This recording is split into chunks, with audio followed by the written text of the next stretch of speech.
This is the Capitol Rundown. And some loose change. Holy cow. Record amount of spending. Actually make Michigan a lighthouse to the nation.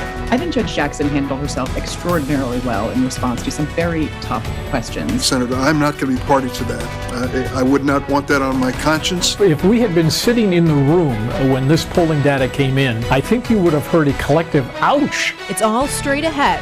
The Capitol Rundown starts now. Thanks for joining us. I'm Lauren Thompson. There's no shortage of political news in our state this week. This morning, we dive right into the headlines with the Rundown's Kiera Lake and our Capitol correspondent, Tim Skubic. They talk about the latest with the state's historic infrastructure package, Governor Gretchen Whitmer's latest polling numbers, and some controversy surrounding one Republican running for governor. Take a listen. Tim, as always, thank you so much for joining us. And I want to talk about the infrastructure plan that we have set on the table right now. Governor Gretchen Whitmer plans to sign that for, what is it, more than $4 billion? Yeah, and some loose change. Holy cow. Record amount of spending approved by the Michigan legislature in the entire state history. And everybody knows our World War II sagging infrastructure badly needs an influx of new dollars. So here's what the legislature has done this week, which is really astronomical spending. $4.7 billion, most of it COVID money from the federal government. And the numbers are impressive.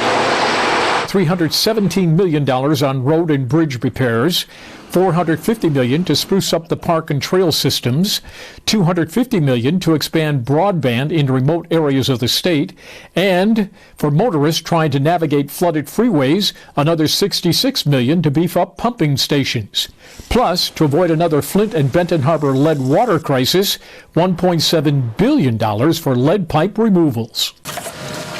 And $383 million to low-income families that struggled through the pandemic. This is unprecedented, the amount of money. Give credit to the governor and the two legislative leaders and the two chairs of the House and Senate budget committees for getting their act together and getting together a deal that everybody could sign off on. When does the money start to flow? As soon as possible.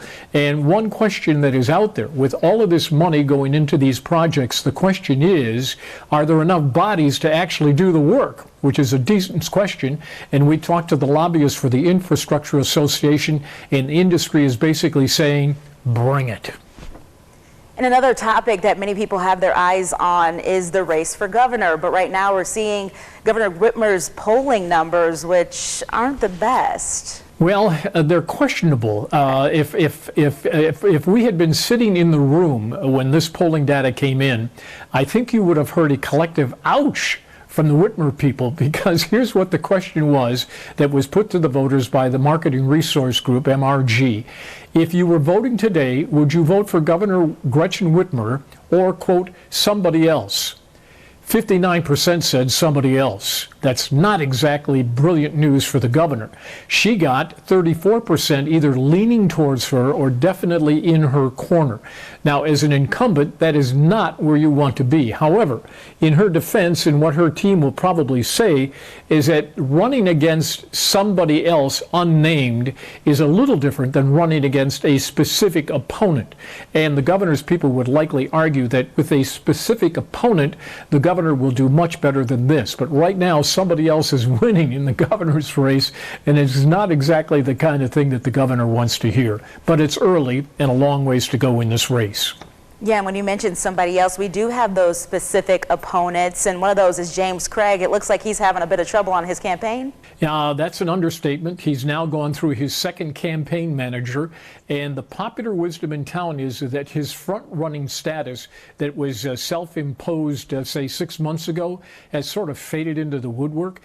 He's right down there along with all the other 11 candidates who are scrapping to try to get some, one, name ID, and two, some support. And it's so far, no real front runner has emerged in this Republican field, which just suits the fancy of the Democrats, who say the longer they're fighting amongst themselves for the nomination, the better it helps our candidate, the incumbent. All right, Tim, as always, we appreciate all of your help, and we'll see you again next week. Great. The good news is no charge. We appreciate it.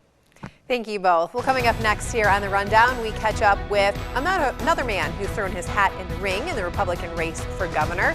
There's a lot more ahead. The Capitol Rundown will be right back.